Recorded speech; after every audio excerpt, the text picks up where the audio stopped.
D-282일 제11차 최고위원회 속개를 선언합니다. 네, 다음은 모두 발언 시간입니다. 송영결 당대표의 발언이 있겠습니다.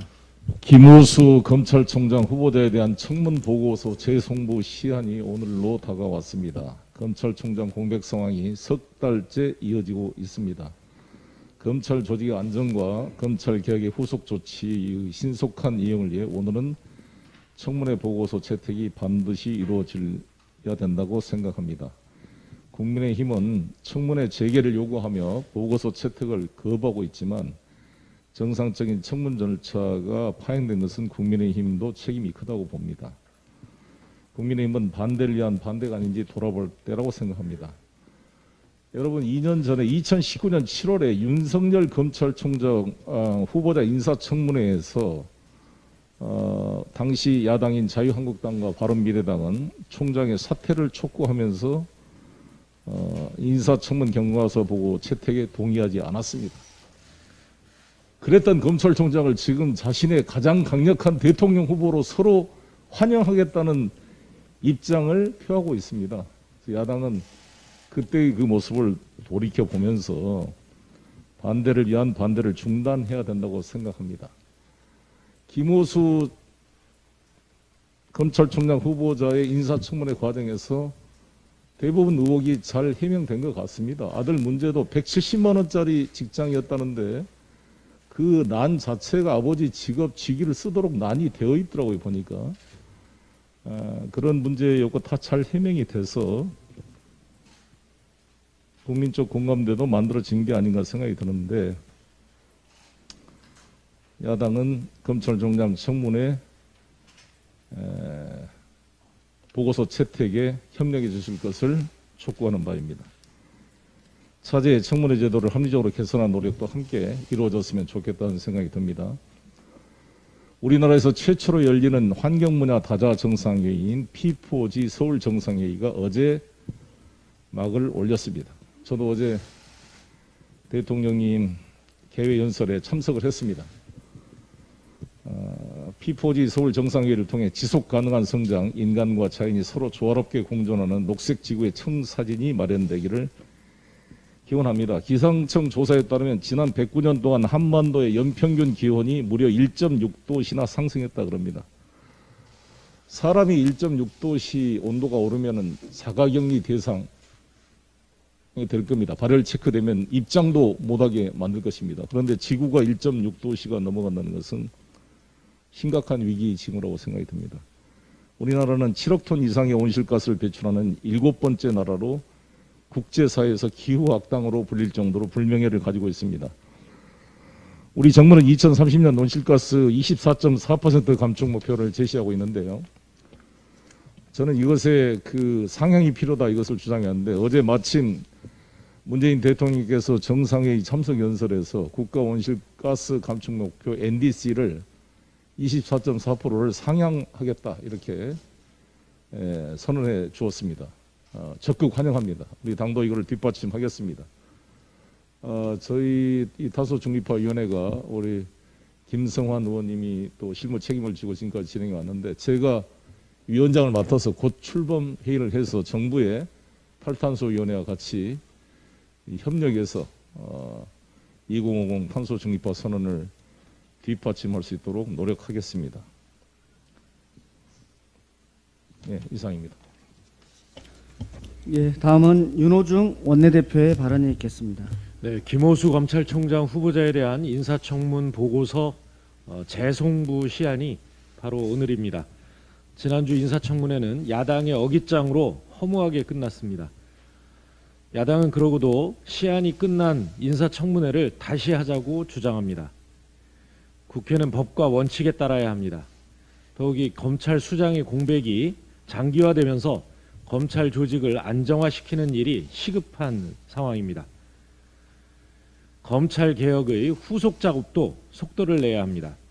국민의힘은 더 이상 어깃장 부리지 말고 보고서 채택에 협조해 줄 것을 요구합니다. 야당이 오늘도 보고서 채택을 막는다면 인사청문회법에 따라 절차를 밟을 수밖에 없다는 점을 분명히 밝힙니다. 5월 국회에 이어 휴직이 없이 곧바로 6월 국회를 시작해야 합니다. 코로나로 어려움을 겪는 국민을 돌보기 위해 국회가 쉴 여유가 없습니다. 국민의 삶을 지킬 많은 민생, 경제 입법들이 상임위의 심사를 기다리고 있습니다. 한미 정상회담의 후속 조치도 국회가 마땅히 해야 할 의무일 것입니다. 당장 오늘부터 야당은 더 적극적으로 협상 테이블에 나올 것을 촉구합니다. 문재인 대통령의 2023년 제28차 기후변화 당사국 총회 유치 추진 선언을 환영합니다. 어제 개막해 오늘까지 이어지는 P4G 서울 정상회의는 우리나라가 개최하는 첫 환경 분야 다자 회의로 정상급 인사 68명이 참석했습니다. 오늘 서울 선언문이 채택된 후 당정청은 2050 탄소 중립 시나리오를 수립하겠습니다. 또한 6월 국회에서 탄소 중립 기본법과 에너지 전담 차관을 두는 정부 조직법을 조속히 처리하겠습니다. 탄소 중립은 선점해야 할 미래 먹거리입니다. 야당의 전향적인 협조도 촉구합니다. 저희 당은 온라인 플랫폼 공정화법의 입법 청문회를 추진하겠습니다. 지난 25일 여야 의원 8명이 온라인 플랫폼 공정화법 입법 청문회 개최 요구서를 제출했습니다. 지난 4월 22일 정무위원회에서 공청회를 개최했으나 중개사업자와 이용사업자의 참여가 없어서 충분한 현장의 목소리를 반영하지 못했습니다. 플랫폼 사업자, 입점 사업자, 전문가 및 정부 관계자 등 다양한 이해관계자들의 의견을 직접 청취하는 방식으로 입법 청문회를 조속히 추진하겠습니다. 온라인 플랫폼과 관련해서는 미국의 하원 법제위 반독점 소위가 2019년 6월부터 1년 4개월 동안 7차례에 걸쳐 공청회를 거쳤고 또 17차례의 간담회를 통해서 보고서를 채택한 바 있습니다. 우리도 6월 국회를 열어 거대 온라인 플랫폼에서 발생하는 멀티 호밍 차단이라든가 인앱 결제 강제 등과 같은 새로운 불공정 거래를 막는 입법을 논의해야 할 것입니다. 국민에 대한 본분을 다해야 하는 국회를 위해 야당도 전향적인 태도 변화를 해주시기 바랍니다. 한 가지만 더 말씀드리겠습니다. 연내 코로나 집단 면역을 향한 우리의 노력이 희망으로 채워지고 있습니다. 지난 주말 우리나라 전체 인구의 10.5%가 1차 백신 1차 접종을 완료했습니다. 잔여 백신 예약과 백신 추가 공급으로 백신 접종의 속도가 날개를 달기 시작했습니다. 주말 사이에 잔여 백신을 예약해서 맞은 분만 12만 7천 명이 넘습니다. 온라인 접종 증명서를 SNS에 인증하는 사례들도 볼 수 있어서 반가웠습니다. 이번 주에는 한미 정상회담의 성과인 얀센 백신 100만 명분도 도착할 예정입니다. 미국이 약속했던 55만 명분의 2배에 달하는 백신 분량입니다. 예비군 민방위 대원까지 접종 대상 범위를 확대해 신속한 접종이 이루어지도록 하겠습니다. 민주당은 우리 국민의 빠른 일상 회복을 위해 모든 노력을 펼치겠습니다. 정부 계획대로 백신이 접종되고 사회적 거리두기 체제를 유지한다면 3분기 이후에는 일상 회복의 지름길이 열린다는 전문가의 연구 결과도 나오고 있습니다. 저희 당은 이번 여름에 움츠러든 실물 경기에 온기를 불어넣기 위한 추가 경정 예산안 등 추가 재정 대책을 강구해 나갈 계획입니다. 방역 당국과 협의하면서 백신 접종자에 대한 인센티브도 늘려나가겠습니다. 민주당은 안전하고 신속한 백신 접종을 차질 없이 진행할 수 있도록 방역 당국과 협력해 나가겠다는 말씀을 드립니다. 이상입니다. 예, 다음은 김용민 최고위원의 발언이 있겠습니다. 국경 없는 기자회와 로이터 저널리즘 연구소에 따르면 한국은 올해도 세계 주요 40개국 언론 신뢰도 최하위를 기록해서 5년째 꼴찌를 차지하고 있습니다. 반면 박근혜 정부 70위까지 떨어졌던 언론 자유도는 180개 조사국 중 42위로 3년 연속 아시아 1위를 기록하고 있습니다. 조사 결과를 보면 우리 언론사들은 언론의 자유를 누리면서도 그에 걸맞는 신뢰를 주지 못하고 있다고 평가할 수 있을 것 같습니다. 언론은 선출되지도 않고 책임지지도 않으며 교체되지도 않는다는 점에서 언론이 불공정할 경우 우리 사회에 심각한 폐해를 가져올 수 있습니다. 정부 코로나 방역의 실패를 바라고 있거나 코로나 백신 수급에 대한 불공정한 보도, 확인되지 않은 부작용에 대한 허위 과장 보도를 하는 행태들이 대표적인 예가 될 수 있을 것 같습니다. 우리 국민들은 이러한 언론의 상황에 대해서 67%가 언론개혁의 필요성을 인정하고 있고 80%가 징벌적 손해배상을 찬성하고 있습니다. 국민들은 정파를 넘어 허위 조작 정보나 혐오 표현을 일삼는 언론을 더 이상 언론으로 인정하고 싶지 않은 것 같습니다. 또한 인터넷 포털 사이트에 투명하지 않은 뉴스 편집에 대해서 문제가 된 지도 오래된 것 같습니다. 구글이라는 세계적인 포털조차 하지 않는 뉴스 편집을 우리나라의 포털 사이트에서 고집하는 이유와 의도가 무엇인지 의문을 가지지 않을 수 없습니다. 한편 시행 20년이 넘은 통합방송법은 급변하는 미디어 시장의 변화에 대응하지 못하고 있다는 비판이 존재합니다. 이제라도 미디어 산업의 혁신적인 변화에 맞추어 그 지원 및 육성을 위한 제도적인 정비를 해야 할 것입니다. 최근 스마트폰의 보급, 다양한 미디어의 등장, 미디어 환경 급변 등으로 언론의 허위 조작 정보나 불공정성은 우리나라에 국한되지 않고 세계적인 추세를 띠고 있습니다. 이에 대응하기 위해서 주요 선진국에서는 이미 관련 입법을 한 상태입니다. 독일의 네트워크법 집행법, 프랑스의 정보 조작 투쟁법, 싱가포르의 허위 조작 정보법 등이 그 예입니다. 우리도 언론의 공정성 회복과 미디어 환경을 개선하기 위해 지혜를 모아야 할 때입니다. 오늘 민주당 미디어 혁신 특별위원회가 출범하여 언론과 미디어에 관련된 과제들과 정보의 허위 조작을 방지하기 위한 논의를 시작합니다. 민주당은 국민과 언론인들이 체감할 수 있는 유능한 혁신의 결과를 만들도록 최선을 다할 것입니다. 이상입니다. 네, 다음은 강병원 최고위원의 발언이 있겠습니다. 어제 오전 울산 고려아연에서 제철이 공정 컨테이너를 청소하던 30대 40대 노동자 2명이 유독가스 흡입으로 사망했습니다. 5월 한 달간 알려진 사망 사고만 13건, 사망자가 15명에 달합니다. 우리나라에서 언제쯤이면 이 죽음의 행렬을 멈출 수 있을까요?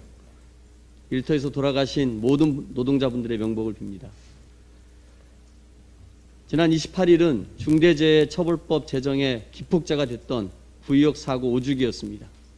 구의역 사고를 통해 안전한 일터에 대한 요구가 커졌고 특히 비정규직에게 위험을 외주화하면서 안전관리는 소홀했던 문제가 드러났습니다.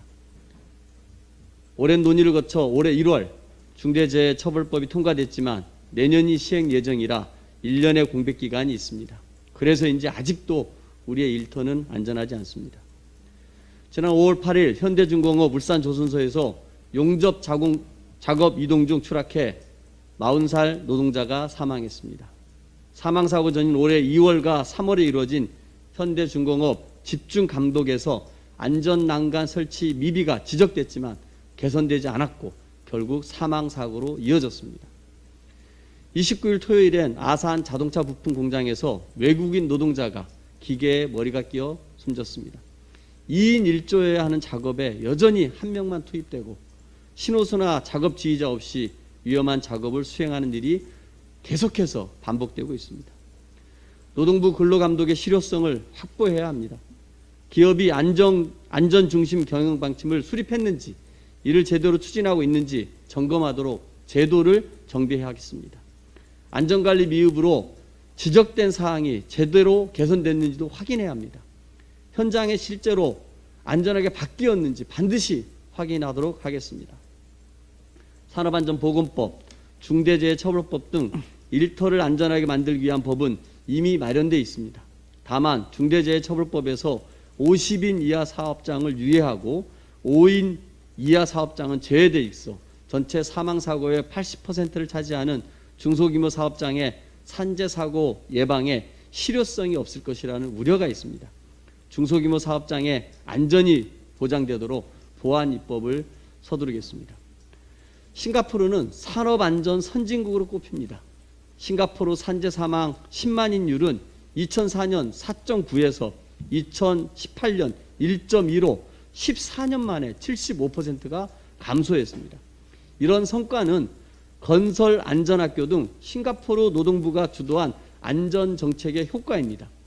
건설 현장에 투입되는 모든 인력은 건설 안전학교 수료증명서가 없으면 현장 투입이 불가능하고, 건설 안전학교의 교육 내용은 교육 후 필기시험까지 통과해야 할 정도로 매우 충실합니다. 우리 건설 현장에서 3시간짜리 형식적인 안전교육과는 천양지차입니다. 싱가포르가 운영하는 건설 안전학교와 같은 안전교육 시스템을 제도화해야 합니다. 고용노동부가 예산과 운영을 지원해 대한민국판 건설 안전학교를 설립할 것을 제안합니다. 이 건설학교를 수료해야 모든 건설 현장 노동자로 일할 수 있도록 하면 사업주의 부담을 최소화하면서 건설 안전을 강화할 수 있을 것입니다. 건설 현장 노동자에게도 일정한 인센티브를 부여해 교육 참여율도 높여야 합니다. 건설 안전학교 설립은 무엇보다 법 적용의 사각지대이자 안전관리에 소홀하기 쉬운 5인 이하 소규모 현장의 안전을 강화하는 데 크게 기여할 것입니다. 산재 사고의 책임자 처벌도 원인 규명도 있어야 하지만 제일 중요한 건 재발되지 않는 것입니다. 안전 조치가 없으면 일하지 않는 현장, 더 이상 일터에서 죽지 않는 사회를 만들겠습니다. 산업 안전은 아낄 수 있는 비용이 아닌 더 큰 효율을 위한 투자임을 명심해야 합니다. 이상입니다. 네, 다음은 백혜련 최고위원의 발언이 있겠습니다. 일본의 원전 오염수 방류 문제로 분노가 가라앉기도 전에 또 일본이 독도 만행을 저질러서 국민들의 분노에 기름을 부었습니다. 일본의 독도 만행은 명백히 국제법 위반이고 올림픽 정신을 정면으로 위배한 것입니다. 스포츠에 정치를 끌어들이는 행위, 역사 왜곡을 특히 규탄합니다. 일본의 행동은 한일 관계에 악영향을 미치는 것을 넘어서 올림픽 전체에 영향을 주는 것으로 역사 왜곡 행위에 대해 즉각 사과하고 시정해야 할 것입니다.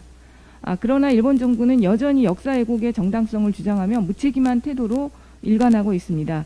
우리는 일본의 역사 왜곡과 부정에 단호하게 맞설 것입니다. 일본 정부가 끝까지 인정하지 않고 시정을 하지 않는다면 가용 가능한 모든 수단을 강구해야 합니다. IOC 역시 수수방관할 것이 아니라 적극 개입해야 합니다. 스포츠의 가장 중요한 원칙 중 하나는 공정한 룰입니다.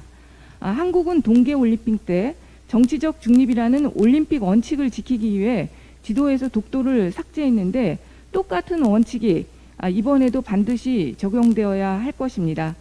스포츠의 정치를 끌어들이는 것을 엄격히 금지했던 것이 그동안 IOC의 원칙이었습니다.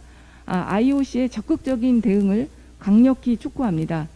국회 차원에서도 공식적으로 IOC에 항의 서한을 보내는 등 적극 대응할 것을 제안합니다. 코로나라는 글로벌 위기 상황에서 1년이 연기된 올림픽의 올해 개최 여부의 불투명성은 차치하더라도 이번 올림픽은 의미가 남다릅니다. 시리에 빠진 전 세계인들에게 이안이 되고 희망을 주는 올림픽을 만들기 위해 각국의 대표 선수뿐만 아니라 각국 정부가 노력해 왔습니다. 그러나 일본의 잘못된 행동으로 이런 노력이 한순간에 물거품되고 국제적 비난의 대상이 될 수 있다는 것을 일본 정부는 명심하길 바랍니다.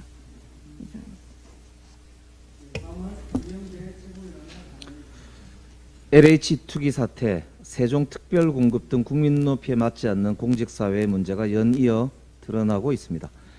공직자가 자신의 직위와 정보를 이용한 부정한 방법이나 과도한 혜택으로 사익을 추구하는 일은 결코 용서받을 수 없습니다. 국가수사본부는 조직의 명운을 걸고 철저히 수사하고 그 결과를 국민께 신속히 보고하시기 바랍니다. 정치권도 예외일 수 없습니다. 민주당은 지난 3월 우리 당 소속 국회의원 174명 전원에 대한 부동산 전수조사를 국민권익위에 의뢰한 바 있습니다. 이에 대해 권익위원장이 이해관계상의 직무회피 신고를 한 후에 일절 보고받고 있지 않고 있어서 독립적이고 엄정한 조사가 이루어졌을 것으로 기대합니다. 권익위에 요청드립니다. 좌고우면하지 말고 그 결과를 과감하게 가감없이 투명하게 신속히 공개하시기 바랍니다. 민주당은 투기 의혹이 확인된 국회의원에 대해서는 지위 고하를 막론하고 단호하게 책임을 물을 것임을 말씀드립니다. 야당에 촉구합니다. 권익위니 감사원이니 따질 것 없습니다. 시간 지체하지 말고 공신력 있는 기관에 철저한 검증을 의뢰하시기 바랍니다. 만약 제3의 기관에서 여야가 함께 조사를 하자고 하시면은 민주당은 그 어떤 조사에도 성실히 임하겠다는 약속도 드린 바 있습니다. 국민적 의혹 앞에 정치적 실리를 따져서는 안 됩니다. 여야가 모든 것을 투명하게 공개하는 것이 국민적 신뢰를 회복하고 국민적 정당성을 확보하는 길일 것입니다. 이상입니다.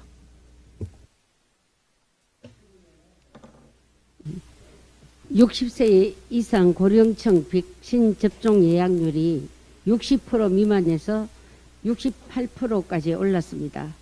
6월 3일까지 예약이 이루어지기 때문에 최종 예약률은 70% 이상이 될 것으로 예상됩니다. 정부는 아무도 예약하지 않는 30% 이하 백신에 대한 접종 계획을 마련해야 됩니다. 그래야 백신 접종 속도를 떨어뜨리지 않게 됩니다. 정부의 백신 인센티브 도입과 국민들의 적극적인 참여가 맞물리면서 백신 접종이 가속화되고 있습니다. 접종률은 10%를 넘어 가파르게 상승하고 있습니다. 여기에는 민간 기업들의 인센티브도 눈에 띕니다. 백신 휴가를 속속 도입하고 있고 일부 자영업자들께는 백신 접종자들에게 요금 할인을 해 주셨습니다. 우리 사회 곳곳에서 코로나19를 이겨내기 위한 눈물겨운 싸움을 자발적으로 하고 있습니다. 위기일수록 더욱 뭉치고 강해지는 우리 대한민국 국민의 저력을 유감없이 발휘해주고 계십니다. 국민 여러분, 감사합니다. 정부와 기업 그리고 국민 여러분의 적극적인 노력으로 정부가 목표로 하는 상반기 1,300만 명 접종은 무난히 달성될 것으로 보입니다. 집단 면역 형성은 당초 계획했던 11월보다 빨라질 것입니다. 일상 회복과 활발한 경제 활동의 회복이 점점 가까워지고 있습니다. 우리나라도 변이 바이러스 검출률이 높아지고 있습니다. 중앙방역대책본부가 발표한 4월 27일 변이 바이러스 검출률은 11%였는데 한 달 만에 5월 22일에는 36%까지 높아졌습니다. 자발적으로 접종을 희망하는 것, 이것이 바로 애국하는 길입니다. 모두 접종에 참여해서 집단 면역 형성에 빨리 동참해 주시기를 부탁드립니다. 이상입니다. 예, 다음은 오늘 처음 출석하신 지명직 최고위원 두 분이 계십니다. 노동 분야의 김주영 최고위원과 청년 분야의 이동학 최고위원이십니다. 먼저 김주영 최고위원님의 인사 말씀과 발언이 있겠습니다. 예, 오늘 처음 최고위원으로 참석한 김주영입니다. 앞으로 노동 현장의 문제점들을 당대표님과 함께 여러 최고위원님들과 함께 풀기 위해서 최선을 다하겠습니다. 최근 현장 노동자의 안타까운 사망사고가 잇따라 발생하고 있습니다. 지난 4월 22일 평택항 부두에서 일하던 고 이선호 청년 노동자의 안타까운 죽음에 이어 5월 3일에는 광양항에서 석탄하역을 하던 노동자가 중장비에 깔려 사망했고 5월 23일 부산 신항에서도 노동자가 지게차에 치여 사망했습니다. 항만뿐만 아니라 제조업과 건설 현장에서도 잇따라 사망사고가 발생했습니다. 27일 인천의 한 아파트 건설 현장에서 일하던 노동자가 굴착기에서 떨어진 돌에 맞아 사망했고 당진에 있는 현대제철과 울산의 현대중공업, 삼성중공업의 거제조선소, 동해의 시멘트 공장에 이어 어제 고려아연 온산재련소에서도 2명의 노동자가 가족들이 기다리는 집으로 돌아가지 못하고 유명을 달리했습니다. 모두 5월에 발생한 사망사고입니다. 금년 4월까지 재해로 사망한 노동자가 무려 213명에 달합니다. 사망사고의 원인은 작업 현장의 안전관리 소홀이나 안전수칙 미준수, 안전을 비용으로 생각하는 사용자의 인식과 같은 직접적인 요인도 크지만 무엇보다도 위험을 외조하는 고용구조의 문제가 더욱 심각한 요인입니다.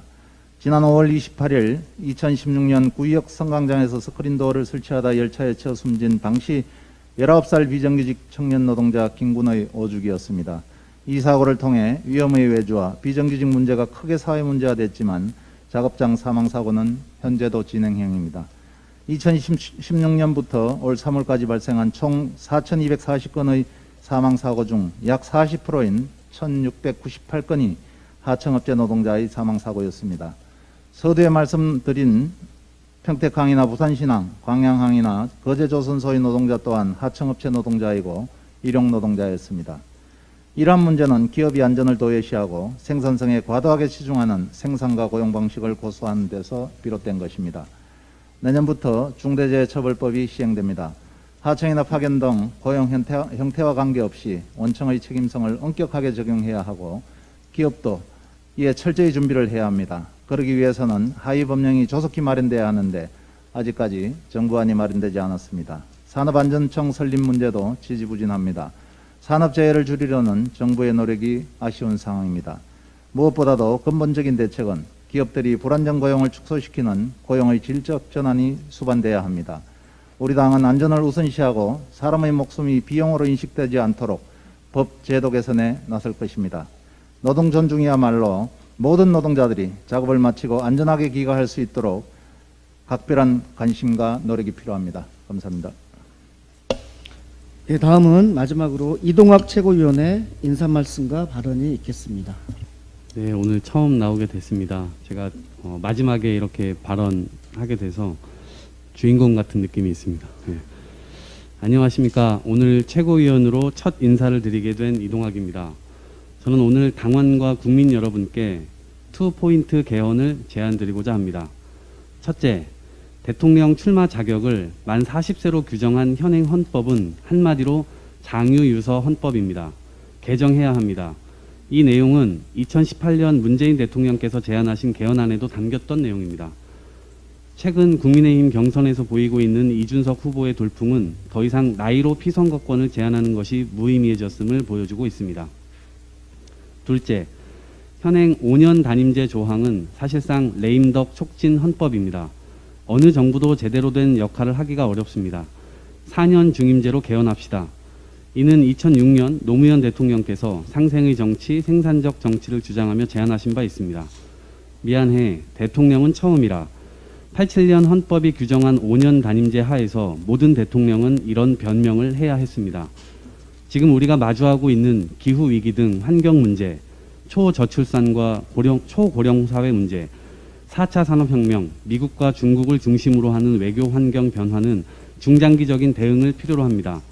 지금과 같은 일회용 정부 시스템으로는 미래를 대비하기 어렵습니다. 정치권 전체에 청년 돌풍이 불고 있고 대선을 1년 앞둔 상황에서 누구도 승리를 장담할 수 없는 지금이야말로 여야 합의로 개헌을 추진할 적기입니다. 장유유서 헌법과 레임덕 촉진 헌법을 바꿉시다. 2포인트 개헌을 해냅시다. 저부터 나서겠습니다. 국민의힘 지도부 선거에 나선 후보들의 입장을 기다리겠습니다. 고맙습니다.